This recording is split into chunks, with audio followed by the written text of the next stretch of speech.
인생 가운데 가장 풀고 싶은 미스테리 같은 그런 인생의 숙제가 있다라고 한다면 저는 생각할 때 물론 죽음이라는 것도 있는데요. 또한 죽음 외에도 가장 미스테리한 게 있다면 저는 생각할 때 그건 고난이라고 생각합니다. 분명히 우리는 사랑받기 위하여 이 땅에 태어났는데 어찌하여 원하지 않는 육신과 정신적인 어떠한 고통들 가운데 날마다 모든 인생, 육을 가진 인생이라 한다면 누구 예외 없이 모두가 고난을, 고통을, 괴로움을 겪으면서 살아가고 있다라는 것은 모두가 아는 사실입니다. 고민을 해봤습니다. 왜 그럴까? 하나님 왜 우리에게 이 땅에서 고난을 허락하십니까? 심지어 욥은 재앙은 티끌에서 일어나는 것이 아니요 고난은 흙에서 나는 것이 아니라 인생은 고난을 위하여 난나니 불티가 위로 나름 같으니라 이렇게 이야기를 합니다. 무슨 이야기인 줄 아십니까? 재앙은 티끌에서 일어나는 것이 아니고 고난은 흙에서 나는 것이 아니랍니다. 다시 말해서 흙이나 어떠한 티끌 때문에 내가 고난스러운 인생이 되는 것이 아니라 다시 말하면 내가 이 세상에 먹을 것이 없어서 식물이 없어서 그 무엇 때문에 고난스러운 인생이 아니라 단지 내 인생이 그 고난을 위하여 이 땅에 태어났다라고 지금 그렇게 욥은 말하고 있습니다. 뜻밖이지요. 아니 어느 인생이 고난을 위해서 태어났단 말인가 하는데 욥은 그런 이야기를 욥기서에는 말하고 있습니다. 성경에 보면 이스라엘 백성을 출애굽시키실 때에도 출애굽기 3장에 보면 내가 말하였거니와 내가 너희를 애굽의 고난 중에서 인도하여 내어 적과 꿀이 흐르는 땅 곧 가나안 족속의 땅으로 올라가게 할 것이다 라고 모세에게 가서 전하라 라고 하나님 말씀합니다. 애굽에서 살고 있다라고 하는 그 인생의 모습이 바로 고난의 모습이다 라고 성경이 분명히 말하고 있습니다. 저는 인간과 육신을 가지고 이 땅에서 고난을 위하여 이렇게 제 가운데 고난스러운 인생을 살아가도록 내버려 두고 있는 이 불쌍한 인생과 천사를 한번 비교해 봤습니다. 천사. 무슨 차이가 있을까? 어떻게 보면 천사가 좀 부러운 것도 있는데, 그렇죠? 좀 부럽기도 한데 또 가만히 생각하면 천사가 갖고 있지 않는 것이 나에게 뭐가 있는가? 굳이 내가 이 땅에 육을 가지고 살아간다라는 이것이 천사보다 유익된 것이 뭐가 있을까라고 생각했을 때 저는 꼭 빠뜨리지 아니하고 생각하는 하나의 성경 이야기가 있습니다. 그건 바로 탕자의 이야기입니다. 탕자의 이야기. 첫째 아들과 둘째 아들이 있는데 저 나름대로 제가 깨달아 보는 거는 첫째 아들이라는 그는 어떻게 보면 천사와 같은 위치에 있는 아들 아니겠는가? 그 아들은 아버지의 곁을 떠나보지 않았고 배고픔을 겪어보지 아니했고 그 어떤 것도 어떻게 보면 부족이라는 단어 자체도 모르겠고 어느 갑부의 딸이 그랬다지 않습니까? 왜 사람들이 돈을 벌려고 저렇게 땀 흘리고 수고하는지 자기는 이해가 안 된다. 왜요? 돈이 너무 많아서 태어날 때부터 돈이 너무 많기 때문에 누가 돈 때문에 일을 열심히 한다라고 하면 그 여자아이는 도무지 그걸 이해하지 못한다는 그런 말을 했더라고요. 일리가 있습니다. 일리가 있습니다. 그래서 저는 탕자라는 이 탕자가 집을 나간다 할 때에 왜 아버지가 막지 않았을까? 왜 아담과 하와가 선악과를 따먹으려고 할 때에 왜 막지 아니하셨을까? 라는 생각을 비교해보면서요. 그 탕자가 집을 나가가지고 이제 자기 마음대로 인생이 자기 뜻대로 될 줄 알았지만은 결국은 아버지와 함께하지 못한 인생이 어느 날 고생이 찾아오지 않습니까? 그가 고생스럽고 힘들고 막 이럴 때 비로소 어느 순간에 꼭 이스라엘 백성들이 애굽에서 종살이하다가 요셉을 알지 못하는 바로 왕이 나타나서는 고난을 더 갑절로 일을 시키는 겁니다. 그 고난이 드디어 아주 크게 달했더니만 그때서야 그래야 이 이스라엘 백성들이 자기 조상의 하나님, 아브라함의 하나님, 이삭의 하나님, 야곱의 하나님을 기억해가지고요, 와, 하나님이 아니면 나를 도우실 수가 없겠구나, 주여 도와주소서, 하나님 내 인생을 도와주시옵소서 하고 고난 가운데 드디어 하나님을 찾고 부르기 시작한 것입니다.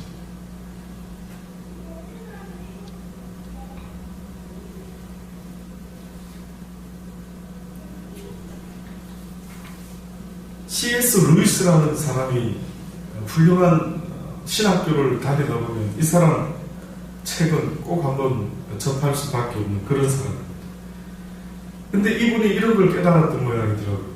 평안할 때 인간은 하나님께서 양심을 통해 속삭이시는 소리를 잘 듣지 못한다. 평안할 때. 그래서 하나님께서는 고난을 보내시는 것이다.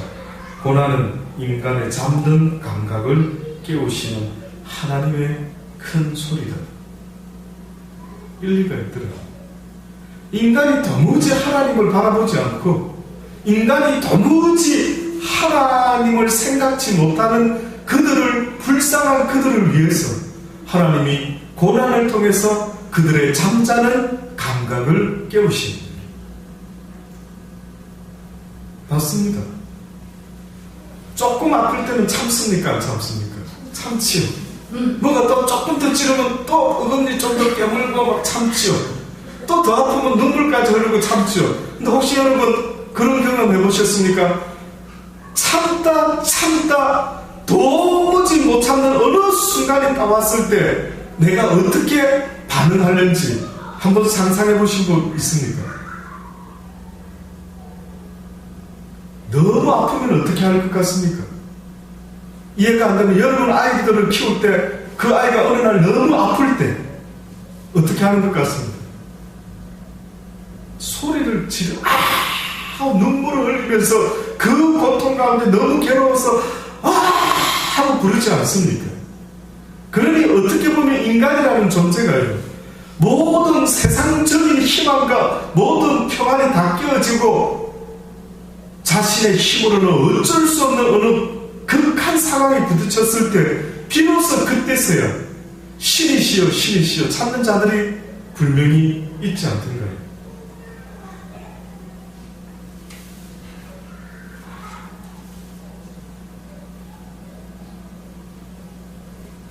그러니 어떻게 보면 세상에는 두 종류의 고난이 있는 것 같습니다. 하나의 고난은 나의 죄 때문에 말미암아 당하는 고난이 있고, 또 한 가지 성경이 말하는 고난이 있는데 그것은 바로 하나님을 아는 하나님의 백성들이 겪게 되는 두 종류의 고난이 있다라고 분명히 말씀하고 있습니다. 뜻밖에도 하나님을 아는 자들에게 있어지는 고난이 있습니다.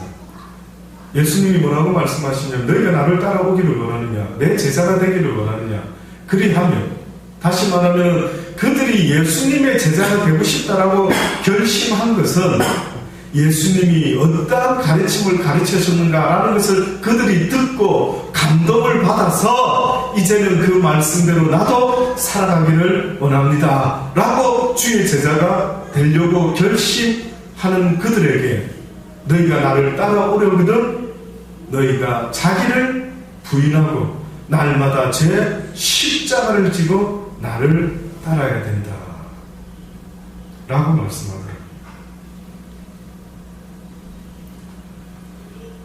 그래서 시편 기자가, 하나님을 모르지 않는 그 시편 기자가 119편을 통해서 뭐라고 말했느냐면요, 고난 당하기 전에는 내가 그릇 행하였더니 이제는 주의 말씀을 지키나이다. 주는 선하사 선을 행하시오니 주의 율례로 나를 가르치소서. 고난 당하는 것이 내게 유익이라. 이로 인하여 내가 주의 율례를 배우게 되었나이다. 뜻밖의 고난이 주는 유익을 말하고 있는데, 그가 고난이라는 것이 없다고 한다면 하나님의 그 진리의 말씀을 정확히 깨닫지 못했을 때인데, 그가 고난을 통해서 더욱더 하나님의 실체를 느끼고 있다는 겁니다. 또다시 말하면 진단한 탕자가요, 한번 고생을 해보고 나서 집으로 돌아왔을 때 아버지가 쫓아나와 그를 안아주고 품어주고 씻어주고 반지 끼워주고 송아지를 잡아서 잔치를 베풀어 줬을 때 비로소 그 타락해봤던 둘째 아들이 무엇을 느꼈는 줄 아십니까? 내 아버지는 이런 분이시구나, 어떤 분인데 내 아버지는 사랑이 많으신 분이구나 라는 걸 그때서야 느낀 겁니다. 와, 고난을 알지 못하고는 평안의 의미를 모르는 것입니다. 죽음을 알지 못하고는 영생을 알 길이 없는 것입니다. 참 놀랍지 않습니까? 그러니 어떻게 보면은 하나님께서 천사하고 방불한 우리 인간은 어떻게 보면 이제 그 나라에 가게 되면 우리가 천사와 같은 그런 존재의 모습인데, 뜻밖의 육을 입고 이 땅에 와서 한번 살아본 천사들과 육을 가지고 이 땅에서 살아보지 않은 그 천사들과의 차이가 있다면 뭐겠느냐 이거죠. 우리는 이 고난을 겪어보고 있기 때문에 여러분과 제가 만약에 하나님의 나라에 가면은 무엇이 더 클까요? 그 천사들보다. 이 평안, 우와, 이 사랑, 오, 이 기쁨, 오, 배고파 본 사람이 음식 귀한 줄 아는 것입니다. 아닙니까? 아멘. 아니라고 거절하고 싶죠. 네. 왜 맞다고 하게 되면은 이 땅의 고난에 대해서 이제 인정을 해야 되니까 왠지 또 좀 부담스럽죠. 아니라고 말하고 싶고. 예, 그런데 하나님의 그 진리는 분명히 성경을 통해서 우리에게 말씀하는데, 그 고난을 내가 겪지 않았을 때는 도대체 여호와의 말씀을 어떻게 보면 말로만 듣고 있었지만 이제 내가 여호와를 경험했다라는 표현은 어떤 면에서 내가 고난을 통해서 드디어 여호와께서 어떤 나의 아버지, 어떤 마음을 가지신 분인지를 내가 겪게 되었다라고 말하니, 이 놀라운 진리를 깨닫는 이가 아무나의 것은 아니라는 겁니다. 누가 어느 미친 사람이 고난을 이제서야 그 의미를 깨닫고 불시험 당하는 것을 두려워하지 아니하고 고난아 올템을 와봐라, 내가 너 고난을 타고 더욱더 나의 하나님 앞에 더 나아갈 것이고 그 하나님의 사랑을 내가 더 느끼리라, 그 하나님의 그 은혜, 그 기쁨, 그 평화, 이제 내가 그 나라에 가면은 고난아 내가 언젠가 너보고 그렇게 말할 것이다. 고맙다. 이 땅에 있을 때 고난아 네가 나를 아주 고난을 쫀쫀히 줘서 내가 이 나라에 와보니까 우와, 조금밖에 고난을 겪어보지 못했던 사람보다 나는 그 나라에서 날마다 더 여호와를 인하여 기뻐하고 즐거워할 수밖에 없는 이 공평하신 하나님께 감사할 수밖에 없지 않겠습니까?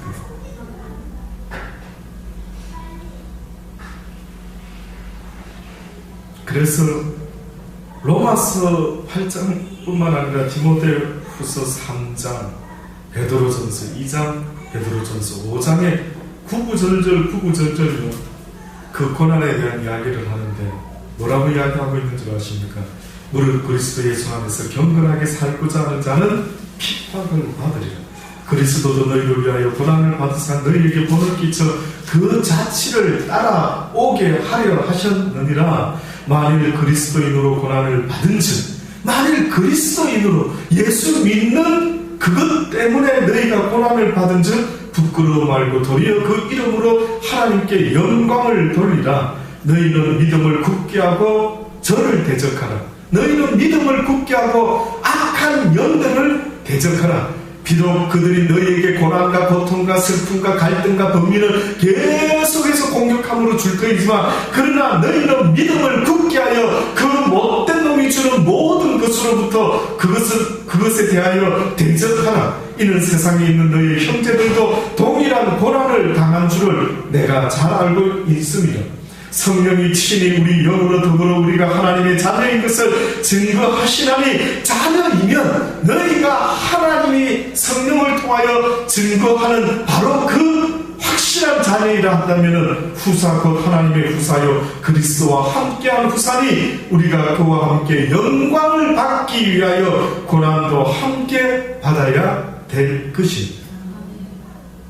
이게 바로 성경의 구구절절 군데마다 그리스도인의 고난에 대해서 이야기를 하고 있는 것입니다. 오늘 예수님이 바로 이런 하나님의 아들로서 고난을 당하시다가 드디어 십자가에 달려 돌아가시게 된 날입니다. 아침 9시에 십자가에 달리셨다가 6시간 동안 오후 3시에 돌아가셨죠. 사람들은 그렇게 이야기합니다. 왜 그렇게 빨리 돌아가셨을까? 보통 사람들은 아마 하루 종일 한낮을 내내 매달려 있는 모양입니다.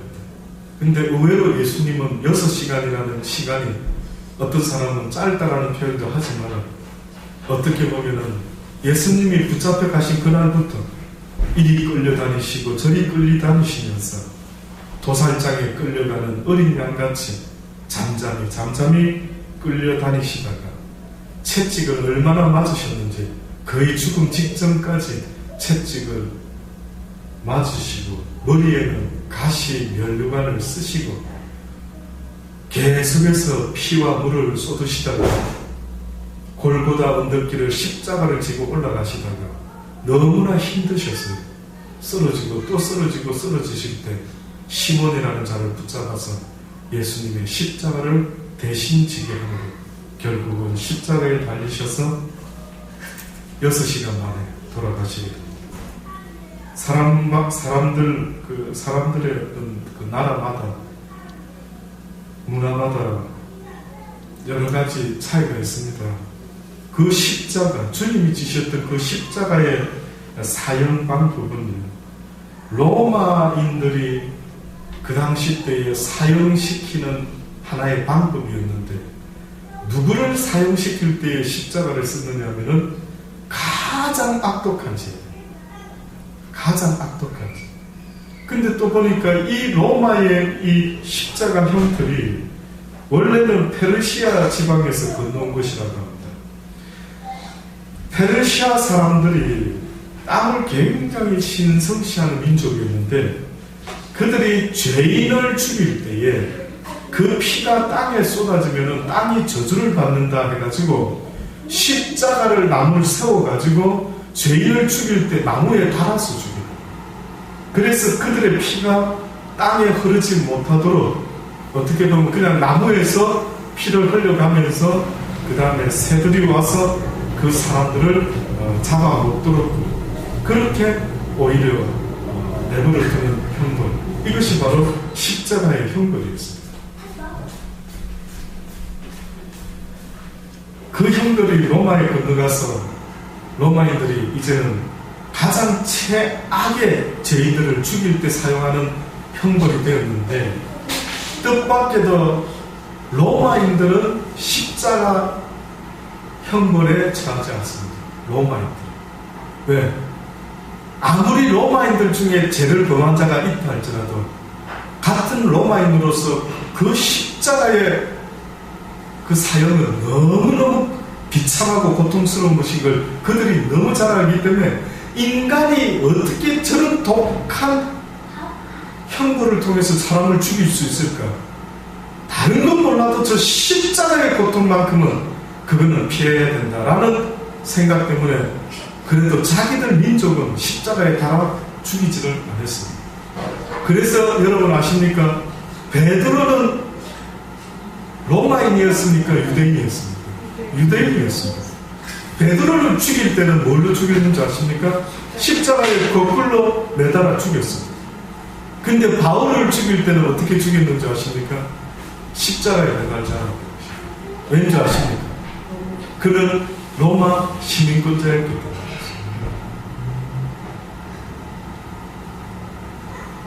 이처럼 그 십자가라는 것은 당시에는 아주 생각도 하기 싫은 그런 아주 죽음의 형틀이었는데 예수 그리스도께서 고난을 당하시고 결국은 그 십자가의 형틀에서 온 인류의 죄를 위하여 운명하시게 됩니다. 그 이후로부터요 모든 크리스찬들은 뜻밖에도 그 당시 때에 그 누구도 쳐다보기 싫어했던 십자가를 어느 순간부터 기독교인들은 그 그 십자가 형태를 목걸이처럼 어떠한 부적과 같이 몸에 지니고 다니기 시작했던 것이에요. 그들은 십자가를 볼 때마다 무슨 생각을 했는지 아십니까? 바로 예수 그리스도를 떠올렸던 것입니다. 오늘 우리 시대에도 십자가 이야기를 하게 될 때, 부활절 이야기를 하고 성금요일 이야기를 할 때 우리가 잊지 말아야 될 것이 있다면 바로 그 십자가의 의미입니다. 그 십자가에 내가 죽어야 될 그런 죄인이었건만은 어떤 한 분이 나 대신 죽어주셨다는, 바로 그분이 하나님의 아들이신데 오늘 성경 이사야서를 통해서 바로 그분에 대한 이야기를 하고 있는 것입니다. 그는 실로 우리의 질고를 지고 우리의 슬픔을 당하였거늘 우리는 생각하기를 그런 징벌을 받아서 하나님께 맞는다, 고난을 당한다 라고 생각하고 있다라고. 그가 찔림은 예수 그리스도의 그 찔림과 그 고난은 우리의 허물을 인하며 그가 상함은 우리의 죄악을 인하며 그가 징계를 받음으로 우리가 비로소 평화를 누리고 그가 채찍에 맞음으로 우리가 나음을 입었다라고. 우리는 다 양 같아서 그를 향하여 각기 제 길로 갔거늘 여호와께서는 우리 무리의 죄악을 그에게 담당시키셨다. 그가 곤욕을 당하여 괴로울 때도 그 입을 열지 아니하였으며 마치 도수상으로 끌려가는 어린 양과 같이 털 깎는 자 앞에서 잠잠한 양같이 그 입을 열지 아니했다. 고난 가운데 원망하고 불평하지 않았다라는 말입니다. 고난 가운데 왜 나에게 이런 일이 있는가 하고 나는 이 길을 못 가겠다라고, 나는 힘들어서 더 이상 이 십자가를 지지 못하겠다라고 그렇게 말씀하지 아니하고 도살장에 끌려서 어차피 죽을 그 운명처럼 그렇게 죽기 위해 태어난 자처럼 묵묵히 주님은 십자가를 지고 가셨다고 성경이 증거하고 있는 겁니다. 그는 강포를 행하지도 아니하였고 그 입에 괴사가 없었으나 그 무덤이 악인과 함께 되었으면 그 묘실이 부자와 함께 되었다. 일반 사람과 함께 그렇게 무덤에 잠들고 말았다고 말합니다. 그는 결단코 나쁜 일을 한 것도 아닌데 어떻게 보면 기독교인으로 살아가는 모든 사람도 똑같이 말할 겁니다. 여러분도 아마 그 말하고 싶을 겁니다. 목사님, 내가 뭘 그렇게 잘못했는데요. 목사님, 내가 예수 믿고 지금 열심히 신앙생활하는 죄밖에 없는데 왜 내 인생은 이렇게 공부하고 왜 내 인생은 힘들고 왜 이렇게 사기를 당하고 어려움을 겪고 왜 이런지 모르겠습니다 라고 하는 사람이 분명히 있을 겁니다. 왠지 아십니까? 예수님도 그렇게 당하신 이유는 바로 하나님의 선한 뜻을 위하여 악한 사단 마귀 원수들이 주님을 내버려 두지 못했던 거지. 도무지 내버려 둘 수가 없었던 거지.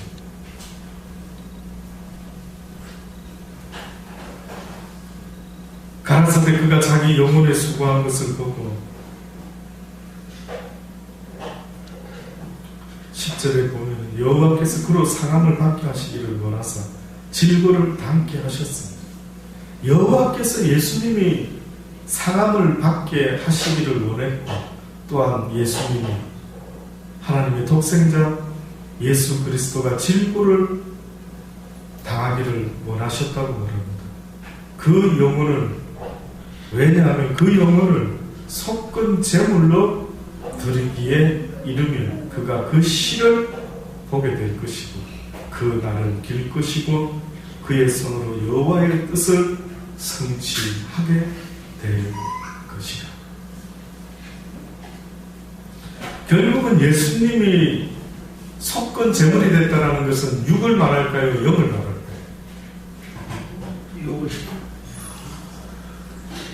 예수님이 십자가에 달리신 것이 지금 속건 제물이 되었다라고 말하죠. 속건 제물이라는 것은 무슨 의미가 있느냐면 어떤 사람이 누군가에게 빚을 짓을 때 그것을 갚는 제사입니다. 한마디로 갚아야 되는 제사, 그냥 넘어갈 수 없는 제사. 그러니까 인간의 죄를 위하여 주님께서 갚아주시기 위해 속건 제물이 되어주셨는데 많은 사람들이 우리 육신의 죄를 대부분 이야기를 하죠. 근데 지금 성경이 말하는 것은 보여지는 우리 육신의 죄를 속하기 위해서 예수님이 십자가에 달리셨다라고 말하고 있지 않습니다. 잘 들으셔야 됩니다. 육신으로 하자면 아무리 예수를 믿고 하나님을 잘 알고 하는 다윗도 육신의 죄가 하나님 알고 나서 있었습니까? 없었습니까? 있었습니다. 어느 날 이 비밀을 묘하게 이런 이야기를 베드로가 하죠. 예수님께서 마지막 만찬을 하시고 제자들의 발을 씻겨주게 됩니다. 그때 베드로가 아니 스승님이 주님이 어찌 저 발을 씻기십니까? 못합니다. 저는 도무지 발을 내릴 수 없습니다. 그러면 너가 내가 상관이 없게 된다. 베드로야 발을 씻어야 안 된다. 뭔가 의미가 있겠다 싶어서 아 그래요? 그랬더니 그 다음 뭐라 말합니까? 내 발뿐만이 아니라 내 몸도 씻어주소서 이렇게 말했죠. 그런데 주님이 뭐라고 했습니까? 너희들은 이미 몸은 다 씻었다. 그러니 이제 발만 날마다 씻자. 그게 무슨 뜻인 줄 아십니까?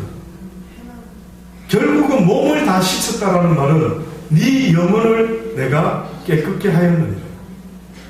영혼 이야기를 하는 겁니다. 왜 그런 이야기 근거가 어디 있느냐면 지금 방금 읽었던 이 부분에서 성경이 이사야를 통해 이미 말을 했던 것입니다. 뭐라고 합니까? 여호와께서 그런 상함을 받게 하시기를 원하사 질고를 닦게 하셨는데 그 영혼을 속건 제물로 드리기에 이르면 그가 그 신을 보게 된다.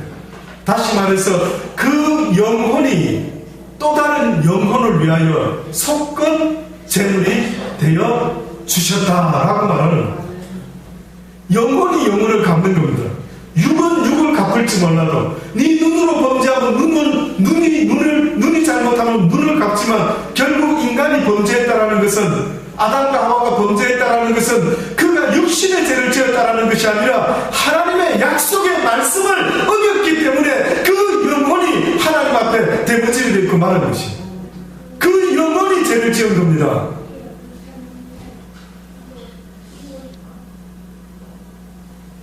그래서 그들이 다 이해는 못했지만 예수님이 베드로야 이미 몸을 씻은 자들은 뭐만 씻으면 된다. 발만 씻으면 된다. 이미 그 영혼을 구원받은 자들은 이제 육신의 삶 가운데 날마다 원치 아니하지만은 내가 육신 가운데 있기 때문에 내 육신의 또 다른 사방의 법이 날마다 내 구원받은 영혼을 계속해서 사로잡아 오는 것을 보게 된다라는 겁니다.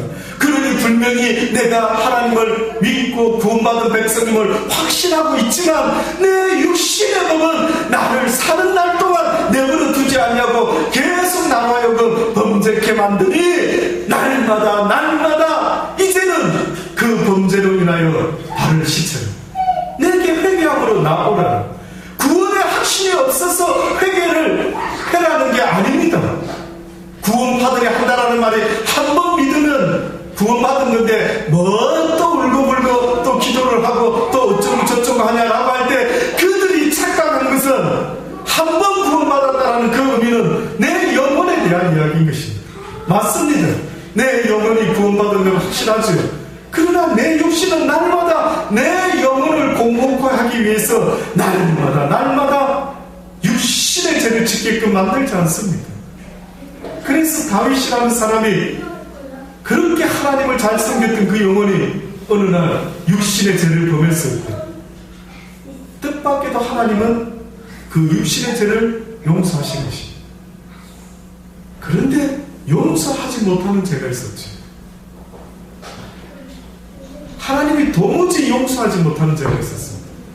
그것은 바로 이 영혼의 죄인데 그것은 어떻게 보면 우상을 숭배하는 자들의 죄는 하나님이 결단코 용서하지 않습니다. 그러니 기억하십시오. 하나님 앞에서 엄청나게 큰 죄는 하나님이 아닌 어떤 것을 우상처럼 내 영혼이 섬기는 죄는 가늠한 죄예요. 우리 인간이 육신적으로 봤을 때는 어마어마한 죄라고 말할 수 있는 어떤 살인도 하나님 편에서 봤을 때는 오히려 그것은 조그만하게 여길 수도 있다는 사실.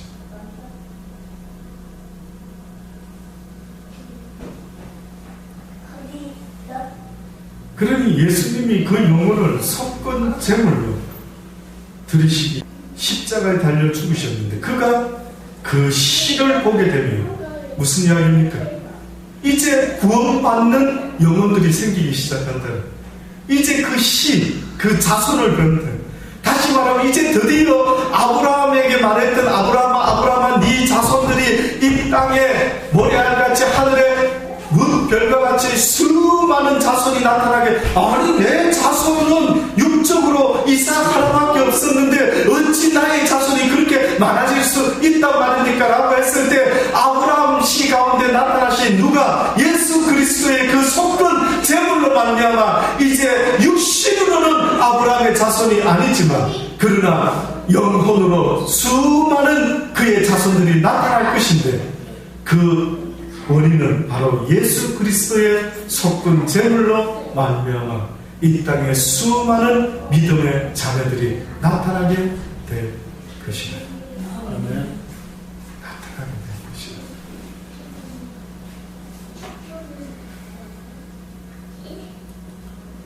그리고 그 날은 길 것이요 그의 손으로 여호와의 뜻을 성취하리라. 이것이 바로 주님께 예언했던 이사야의 예언입니다. 그래서 그런지 예수님이 돌아가실 때 맨 마지막에 했던 말씀이 어떻게 이 말과 이렇게 뭔가 의미가 상통하는 것 같습니다. 뭐라고 말씀하셨죠? 다 이루었다. 무엇을 이루었다 말입니까?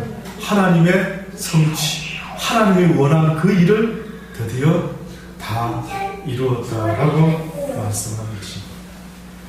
그가 자기 영혼에 수고한 것을 보고 만족히 여길 것이다. 언젠가 주님께서는 자기 영혼이 수고하는가? 다시 말하면 그는 육적인 삶을 사신 분이 아니라 바로 이 영적인 수고를 했던 것이었습니다. 그가 질고를 받고 그저 육신의 고통이 있었지만 그가 묵묵히 참을 수 있었던 것은 무엇을 위해서 그가 육의 고통을 참을 수 있었다고요? 그의 영혼의 미션이 있었기 때문에 참았다. 영적인 미션이 있기 때문에 육적인 고난을 참을 수가 있었단 말이에요. 그러니 여러분의 고난도 저의 고난도 육적인 것을 위한 고난이 되어서는 안 된단 말입니다. 여러분이 제가 이 땅에 어떤 고난이 있을지라도 그 고난의 가치는 무엇으로 나타나야 되느냐면 영혼을 살리는 일에 나타나야 된다.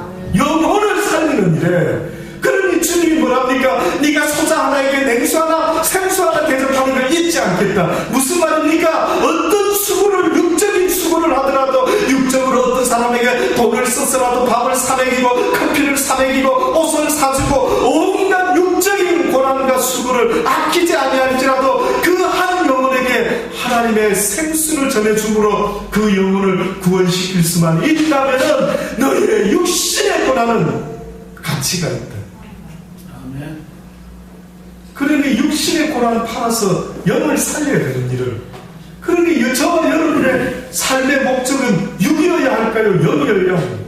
영이어야 할까요? 예수 믿는 사람들은 그분도 하셨던 그 영적인 일을 우리도 바로 그 영을 위하여 이제는 십자가를 절하는 것입니다. 그러니 주님께서 너를 부인해라는 것은 너의 육적인 지극히 너의 육신이 너를 위하여 너를 높이려고 애쓰는 그 모든 욕망이 있으면은 영적인 하나님의 일을 이룰 수가 없으니 너를 부인하고 날마다 네 십자가를 지고 나를 따라라. 네 십자가 지라는 건 뭡니까? 네 삶이 무엇을 먹든지 마시든지 오직 하나님의 영혼을 구원하기 위한 그 삶이 되어야 된대. 그 십자가를 지라는 겁니다. 그래서 예수님이 수고하고 무거운 진 자들은 무거운 십자가, 그들은 무슨 십자가를 지고 있었습니까? 세상의 십자가를 지고 있었어요. 그들의 십자가는요, 어떻게 하면 더 잘 먹을까? 어떻게 하면 남 앞에 좀 뽐낼까? 어떻게 하면 남보다 더 튈까? 어떻게 하면 남이 알아주게 내 인생을 그렇게 해볼까? 이거를 위해서 목숨 걸고 살아가고 있습니다. 근데 뜻밖에도 그 십자가는 너무 힘든 겁니다. 너무 힘든 겁니다. 왠 줄 아십니까? 그 십자가는 하나님이 기뻐하는 십자가가 아니기 때문에 사단이 주는 십자가는 겉으로는 달콤한 것 같은데 야 먹으면은 하나님같이 돼 했는데 뜻밖의 먹어보니까 어떤 일이 벌어져요? 부끄럽고 죄스럽고 뭔가 편안하지가 않는 희한한 일이 벌어졌던 것입니다. 지금 이 순간에도 사단이는 야 세상 걸 지고 살아야지, 야 잘 살기 위해 노력해, 애써봐, 너도 부자 돼야지, 너도 권세를 얻어야지, 명예를 얻어야지, 너도 잘 돼야지, 계속해서 우리에게 무슨 십자가를 지라고 유혹하는 줄 아십니까? 육신의 십자가 져라, 육신의 십자가 져라, 너를 위해 져라, 너를 위해 살아라, 너를 위해서 계속해서 말을 하고 있는 것입니다. 그러나 주님은 너의 육신을 위하지 말고 너의 육신의 것이 없어서 슬퍼하고 눈물 흘리지 말고 이제는 너의 영혼을 위하여 눈물을 흘리라. 아멘. 하나님께 가까이 가지 못하고 있는 이 육신의 고난에 늘 넘어지고 자빠지고 있는 너의 영혼을 쳐다보면서 울어라. 힘없는 네 영혼을 보고 불쌍히 여겨. 여호와여 나를 긍휼히 여겨주소서. 아버지여 내 소원은 있지만 마음의 원함은 있었지만 날마다 넘어지고 쓰러질 수밖에 없는 나의 육신의 악함과 이 연약함에서 구원받기를 원합니다라고 이제는 너희의 불쌍한 영혼을 위해 울어라. 그리고 너와 너 자녀와 네 가정을 위하여 어찌하여 울지 못하고 너는 날마다 세상의 것을 위하여 눈물을 흘리고 있는 것 참으로 어리석도다. 참으로 어리석도다. 너의 주 예수 그리스도가 너의 영혼을 위하여 섞은 재물이 되어 주셨건만은 너는 너의 영혼에 대해서는 전혀 알지 못하고 있으니 어찌하면 좋을까? 어찌하면 좋을까? 그러므로 내가 그로 존귀한 자와 함께 분깃을 얻게 하며 강한 자와 함께 탈취한 것을 나누게 하리니 이는 그가 자기 영혼을 버렸어. 자기 영혼을 버려 사망에 이르게 하며 범죄자 중 하나로 헤아림을 입었으니 그러나 실상 그가 많은 사람의 죄를 지며 범죄자를 위하여 어떻게 했는 줄 아십니까? 기도하였느니라. 예수님이 지신 그 십자가의 고난의 의미 속에는 그분이 고난만 당했던 것이 아닙니다. 그분의 영혼은 또 다른 수많은 영혼을 위하여 뭐하고 있으셨다고요? 기도하고 있어요. 와, 그러셨구나. 고난 가운데도 그분은 다른 영혼들을 위해서 기도하고 있었다. 그래서 그런지 십자가에 달리셨을 때에 자신을 향해 창을 찌르고 하는 그들을 향해서 뭐라고 말씀했습니까? 아버지요, 아버지요, 저들이 하는 일을, 저 불쌍한 죄를 용서하여 주소서. 저들은 자기가 하는 일을 알지 못하고 합니다. 똑같이 스데반 집사가 뭐라 했습니까? 자신에게 돌을 던져 죽이는 자를 위해서 그가 기도를 했던 것입니다. 기도를 했던 것입니다. 그러니 원수를 사랑해라 할 때에 그 원수를 사랑하는 자의 모습은 무엇으로 나타나야 되는 줄 아십니까? 기도로 나타나요. 내가 그 영혼을 위해서 기도가 안 나오면은 아무리 국밥을 사주고 아무리 풀빵을 사줘도 그건 아닌 것이야. 기도를 안 나오는데 그냥 밥만 사줬더라. 이거는 전혀 그를 사랑하는 자의 모습이 아닌 것이야. 진정 그를 사랑하는 자의 모습은 바로 그 영혼이 하는 일을 알지 못함입니다라고 하는 중보의 기도가 있지 않고서 결단코 내 아들 예수가 온전했던 것처럼 너희도 온전하기를 원하노라. 그러니 너희가 사랑할 만한 자만 사랑하면 무슨 유익이 있으리? 너희를 핍박하고 너희를 조롱하고 멸시하는 그들까지 내 아들 예수가 온전한 내 아들이었던 것처럼 너희도 온전한 내 아들이 될 수 있도록 그들을 미워하고 그들을 저주하고 원망하고 원수가 봐달라고 하지 말고 오히려 그들을 위하여 나 여호와께 기도하라. 그리하면 너희가 그들 머리 위에 숯불을 쌓게 될 것이니 너희의 기도로 인하여 내가 그들을 구원할 것이다. 이것이 하나님의 뜻이라는 사실을 잊지 마시기를 바랍니다. 결론적으로 고린도후서 1장에 보면 이러한 삶을 살았던 사람이 바로 바울이었습니다. 바울은 이 주님과 어떻게 유사하게 살았는지요.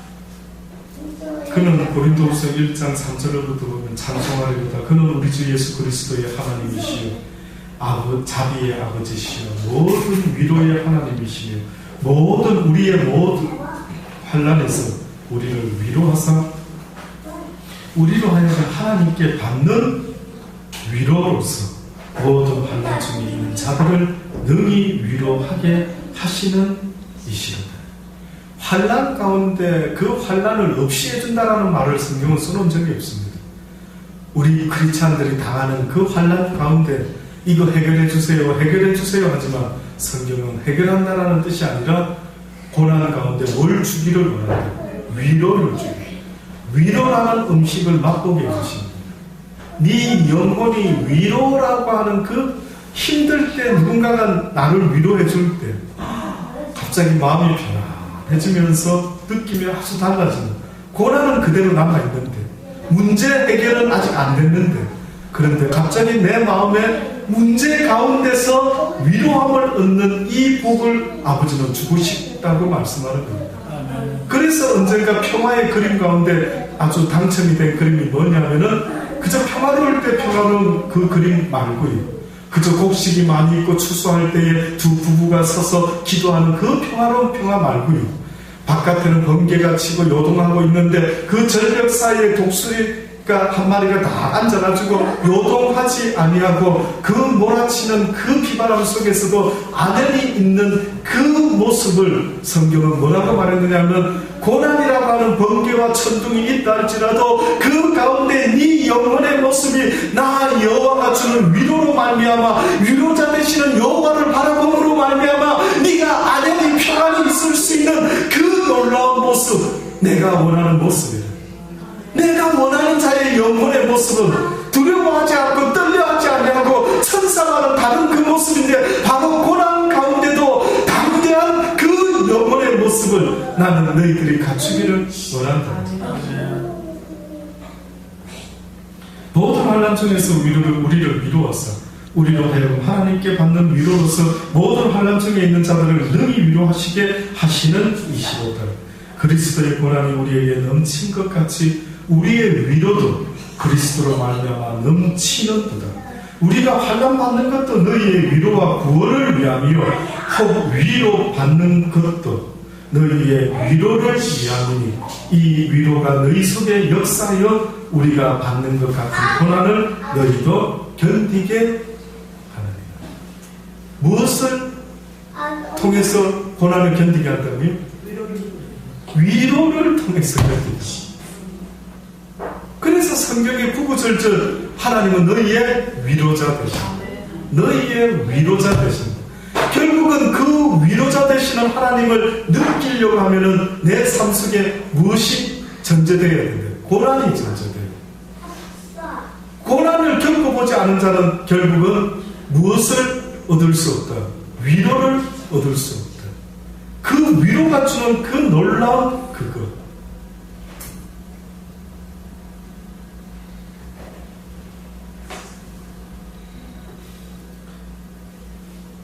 너희를 위한 우리의 소망이 된다면 너희가 고난에 참여하는 자가 된 것 같이 위로에도 그러할 줄을 압니다. 형제들아, 우리가 아시아에서 당한 환난을 너희가 알지 못하기를 원치 아니합니다. 힘에 지나도록 심한 고생을 받아 살 소망까지 끊어지고 우리 마음에 사형 선고를 받았는 줄 알았으니 이는 우리로 자기를 의뢰하지 말고 오직 죽은 자를 다시 살리시는 하나님만 의뢰하게 하시니라. 결국 바울에게 임했던 모든 세상적인 육적인 고난과 환난은 그가 깨달은 것은 오직 내 육신의 힘을 의지하지 말고 내 능력과 내 힘과 내 IQ, 내 계획, 내 판단, 이 모든 것을 의지하지 말고 누구를 의지하게 하느냐고요? 오직 죽은 자를 다시 살리시는 하나님만 의뢰하게. 결국은 아담과 하와가 벌거벗고 살았지만은 그들이 하나님을 의뢰하고 그를 의지하고 살았을 때는 이게 바로 하나님이 기뻐했던 모습이었어요. 그런데 그들이 선악과를 따먹었을 때 뜻밖에도 그들의 눈이 밝아져서 벌거벗은 것을 알았다라고 하는 것은 그들이 어떻게 보면 부족한 자라는 것을 깨닫게 된 것입니다. 자기가 부족하구나 하는 걸 느낀 겁니다. 하나님은 부족한 것을 통해서 뭐 하게 만들려고 했다고요? 하나님을 의지하고 바라보고 그분의 위로를 얻을 수 있도록 이렇게 한 세트를 만들어 놨더니만 이래 어리석은 인생들이 자기의 벌거벗었음을 보면서 주님 앞에 더 나간 게 아니라 하나님의 낯을 피하여 무화과 나무 아래 숨어버리고 심지어는 나뭇잎파리로 그들의 수치를 가렸다라고 그렇게 성경이 증거하고 있지 않나요? 그러니 하나님이 원하는 인생의 모습은 완벽한 자를 원하는 게 아니라 오직 여호와를 의지하는 자를 원하시는. 잊지 마십시오. 환난 가운데 오히려 어이구 잘됐다. 그래 내가 믿을 게 이제는 없구나. 그래 이제 내가 갈 때까지 가봤구나. 내 지혜도 내 지식도 내 판단도 내 능력 어떤 것도 내가 믿을 수 없게 되었으니 이제는 내가 오직 여호와 하나님만을 믿을 수밖에 없게 된 이 현실이 오히려 감사하다. 아니 이 현실이 화끈하게 나를 도와주는 거야. 예?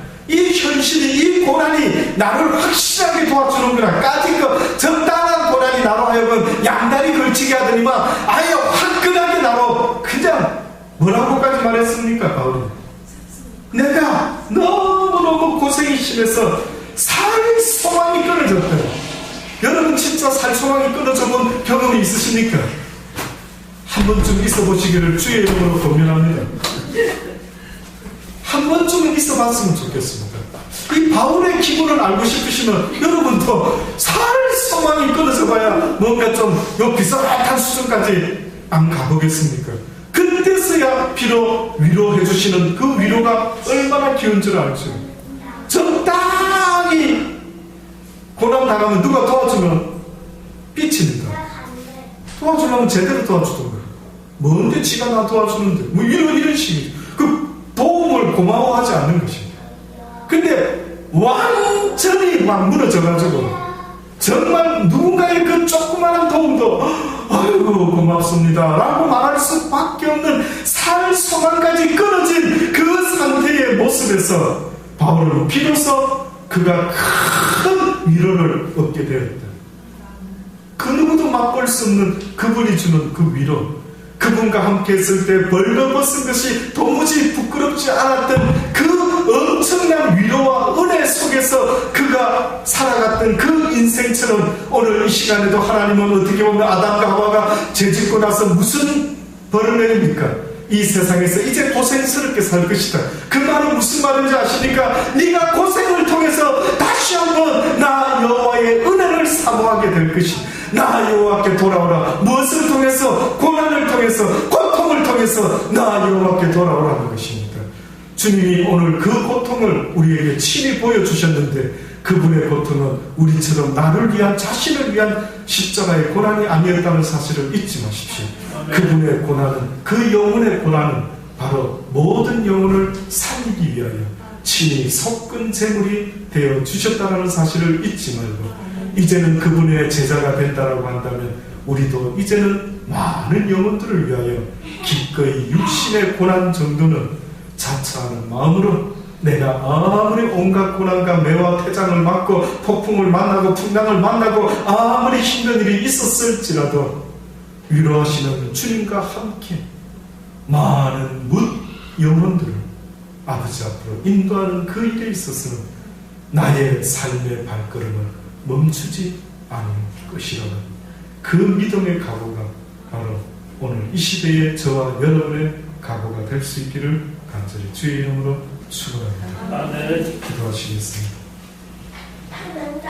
하나님, 그렇습니다. 어찌하여 어리석어서 육을 위하는 고난만 계속하면서 육의 문제를 위하여 날마다 기도하고 있는 불쌍한 우리를 깨우쳐 주셔서 감사합니다. 이제부터 내가 주님 앞에 흘리는 눈물은 육신을 위함이 되지 말게 하시고 나의 영혼과 내 자녀들의 영혼과 내 사랑하는 남편과 아내의 영혼과 아직도 주님을 알지 못하는 수많은 영혼들을 위하여 아버지 이제는 눈물로 기도하게 하여 주옵소서. 이제는 세상 끝 구하지 않을 것입니다. 이제는 그 고난 가운데 내 영혼이 더욱더 주님의 큰 위로를 맛볼 것을 기대하면서 날마다 주님을 바라보는 일에 해바라기가 태양을 바라보는 일에 조금도 멈추지 않는 것처럼 이제는 내 영혼이 날마다 주를 바라보는 일에 조금도 멈추지 않게 은혜 베풀어 주옵소서. 아버지 감사합니다.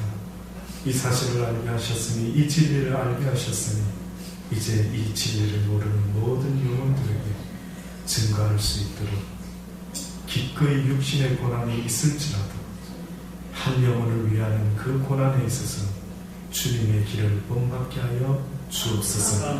예수님의 이름으로 감사하며 기도드리옵나이다.